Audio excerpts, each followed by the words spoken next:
सभी साथियों को नमस्कार। मैं विकास कुमार लमोरिया स्टडी पे आपका हार्दिक स्वागत करता हूँ। आज की जो अपनी क्लास है इसके अंदर अपन ताम्र पाषाण काल के जो स्थल हैं बालाथल, ओझियाना और गिलुंड के बारे में पढ़ेंगे।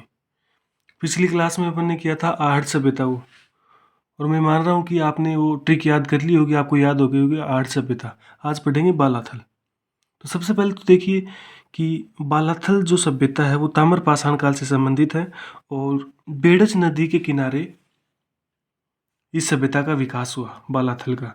और जिला है उदयपुर और वल्लभनगर तहसील, यानी कि बालाथल बेड़च नदी के किनारे विकसित हुई और वल्लभनगर तहसील है, जिला है उदयपुर। बात करें कि इसके खोजकर्ता कौन थे तो वी.एन. मिश्र खोजकर्ता थे। वी.एन. मिश्र 1962-63 में खोज की और उत्खनन करता थे वी.एन. मिश्र इन्होंने उत्खनन किया था 1993 के अंदर। अब यहाँ से कौन कौन से साक्ष्य मिले तो सबसे पहले तो देखिए योगी की मुद्रा में कंकाल प्राप्त हुआ है, एक कुष्ठ रोग के साक्ष्य प्राप्त हुए हैं बालाथल से, हाथ से बुना हुआ कपड़ा मिला है और तांबे के चाकू, कुल्हाड़ी, छेनी, बाण जैसे उपकरण व कर्णफूल, गले के हार की लटकन आदि आभूषण भी प्राप्त हुए हैं। इसके अलावा 11 कमरों का भवन, लोह गलाने की 5 भट्टियाँ और तांबे के औजार और तांबे की मुद्राएं भी मिली जिनके ऊपर हाथी व चंद्रमा की आकृतियां मिली। ये तो हो गए बालाथल से प्राप्त साक्ष्य। अब देखिए यहाँ से जो सबसे ज़्यादा क्वेश्चन पूछा गया है ना, वो पूछा गया है कि कुष्ठ रोग के साक्ष्य और एक योगी की मुद्रा में कंकाल और किस नदी के किनारे है और कहाँ पर है। ये 4-5 क्वेश्चन बालाथल से ज़्यादा पूछे गए हैं। और एक ये लोह गलाने की 5 भट्टियाँ। देखिए बालाथल है कैसा, ताम्र पाषाण काल से संबंधित है, लेकिन यहाँ से लोह गलाने की भट्टियाँ मिली हैं। तो आपको ये याद रखना है कि लोह गलाने की 5 भट्टियाँ कहाँ से मिली हैं, बालाथल से मिली है। अब देखिए कि लोह गलाने की भट्टियाँ जो हैं, भट्टियाँ मिली हैं, इसका मतलब क्या हुआ कि इसके आसपास लोहे के औजार जो होंगे वो प्रचुर मात्रा में मिले हैं। यानी जो लोहे गलाने की भट्टियाँ हैं उनके आसपास में लोह औजार प्रचुर मात्रा में मिले हैं। और बालाथल ताम्र पाषाण काल स्थल है, लेकिन जैसे जैसे समय बीता कालांतर में यह लोहकालीन सभ्यता भी रही थी। अब देखो उसको याद कैसे करें, एक छोटी सी ट्रिक बनाई मैंने और मेरा प्रयास ये रहेगा कि आपको याद हो जाए। ठीक है, अब ये जो बात मैंने आपको बताई है ना, किताबों में भी लिखी हुई है, कोई फ़र्क नहीं है, ऐसी कैसी मिलेगी आपको किताब के अंदर भी। अब इसको याद कैसे करें वो देखो। तो एक गाना बनाया है इसके ऊपर बालाथल पे, ठीक है, और आपको वो गाना ही गाना है। जब भी आपको मौका मिले ना आपको वो गाना गा देना है, याद हो जाएगा आपको। देखो यहाँ से एक नाम है बाला, और ये गाना आपने खूब सुना है ना, बाला ओ बाला। तो इसको अब फिर से बनाओ और नया बनाओ, अपने बनाओ कि आपको एक सभ्यता पूरी याद हो जाए। तो कैसे बनाएंगे, बाला ओ बाला बाला, बाला ओ बाला 11 कमरों की 5 भट्टियों में डाला, 11 कमरों की 5 भट्टियों में डाला, बाला ओ बाला बाला 11 कमरों की 5 भट्टियों में डाला। क्या डाला, कुष्ठ योगी का कंकाल कपड़ा, कुष्ठ योगी का कंकाल कपड़ा। फिर से बोलो, बाला ओ बाला बाला 11 कमरों की 5 भट्टियों में डाला, 11 कमरों की 5 भट्टियों में डाला। क्या डाला, कुष्ठ योगी का कंकाल कपड़ा, कुष्ठ योगी का कंकाल कपड़ा और भेड़, कुष्ठ योगी का कंकाल कपड़ा और भेड़। अब देखो इसमें क्या याद हुआ, बाला उबाला 11 कमरों की 5 भट्टियों में डाला, तो 11 कमरों का भवन प्राप्त हुआ है। और जिसे पुरातात्विक क्या बताते हैं, दुर्ग बताते हैं। क्यों, क्योंकि इस भवन के चारों ओर है ना एक ईंटों की दीवार मिली है। तो ईंटों की दीवार मिलने के कारण वो क्या बताते हैं कि ये जो 11 कमरों का भवन है ना, ये दुर्ग रहा होगा उस समय। नेक्स्ट है 11 कमरों की 5 भट्टियों में डाला, यानी कि लोह गलाने की 5 भट्टियां कहाँ से मिली हैं, बालाथल से मिली है। बाला उबाला 11 कमरों की 5 भट्टियों में डाला। क्या डाला, अब क्या डाला वहाँ से ये याद करना आपको, कुष्ठ योगी का कंकाल कपड़ा। ठीक है, तो यहाँ पर क्या हुआ कि योगी की मुद्रा में कंकाल मिला है और उसी कंकाल में ना कुष्ठ रोग के साक्ष्य मिले थे। तो ये याद हो गया कि कुष्ठ रोगी का कंकाल और कपड़ा, हाथ से बुना हुआ कपड़ा। देखो राजस्थान के अंदर है ना जो हाथ से बुना हुआ कपड़ा है ना, वो 2 ही सभ्यताओं से मिलता है, एक तो बेराट सभ्यता से और एक बालाथल सभ्यता से। तो ये इंपॉर्टेंट है कि हाथ से बुना हुआ कपड़ा कहाँ से प्राप्त हुआ है, बालाथल से प्राप्त हुआ है।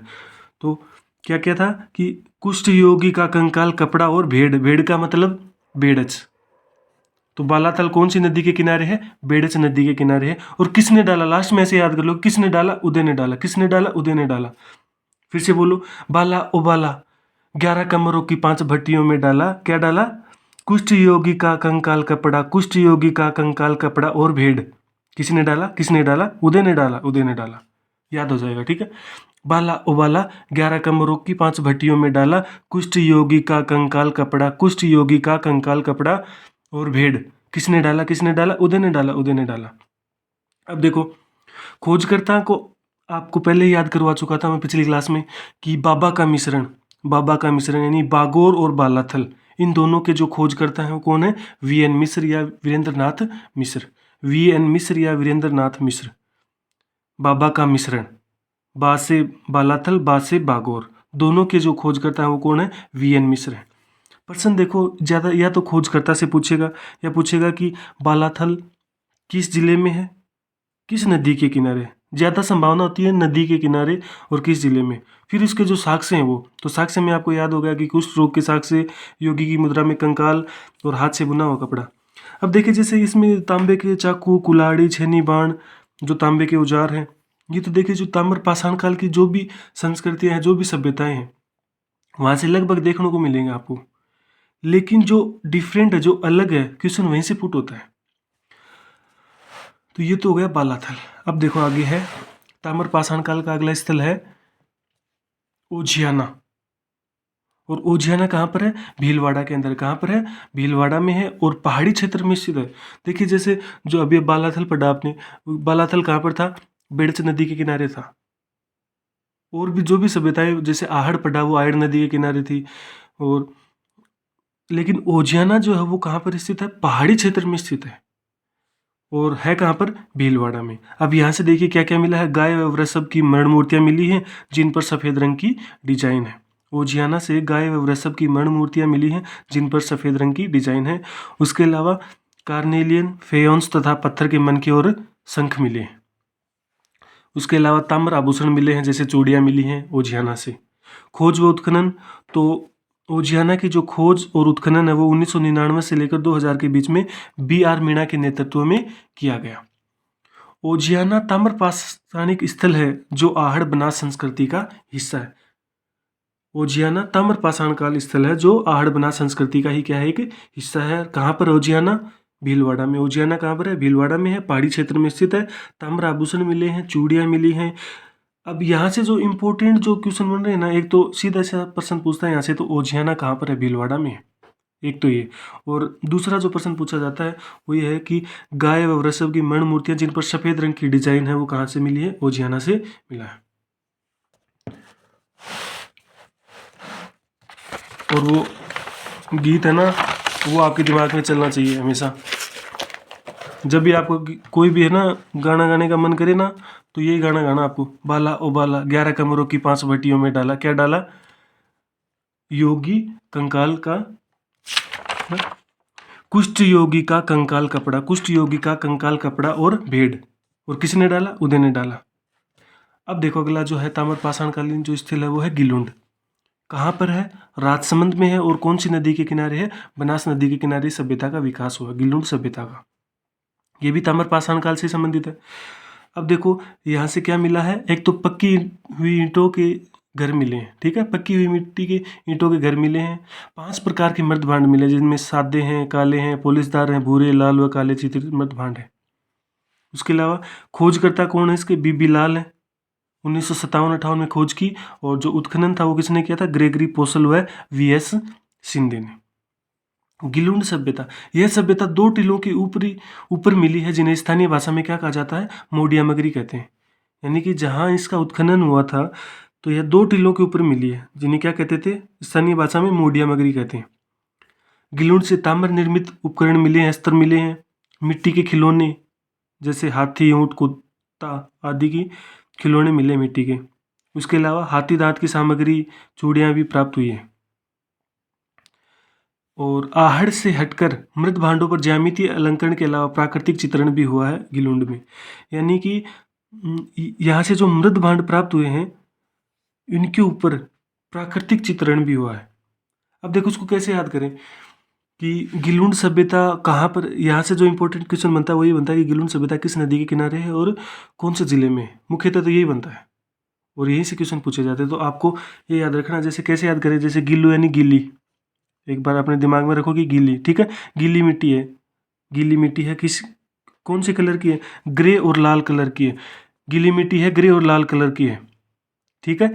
और मंद मंद मंद मंद आंच पर गीली मिट्टी ने पका दी, ठीक है। तो गीली मिट्टी है कैसी है, ग्रे और लाल है, यानी कि खोज करता तो हो गई इसका भी लाल, और उत्खनन करता ग्रेगरी पोसल। तो गीली मिट्टी है ग्रे और लाल है। अब उसको मंद मंद, मंद का मतलब राजसमंद, मंद आंच पर, ठीक है, मंद आंच पर। अब देखो यहाँ से क्या है, पक्की मिट्टी के ईंटों के घर बने हैं, तो अगर ईंटों को पकाएंगे तो कैसे पकाएंगे, आग में पकाना पड़ता है। तो मंद मंद आंच पर पका दी। तो गीली मिट्टी है जो किस कलर की है, ग्रे और लाल कलर की है, जिसको क्या कर दिया, मंद मंद आंच पर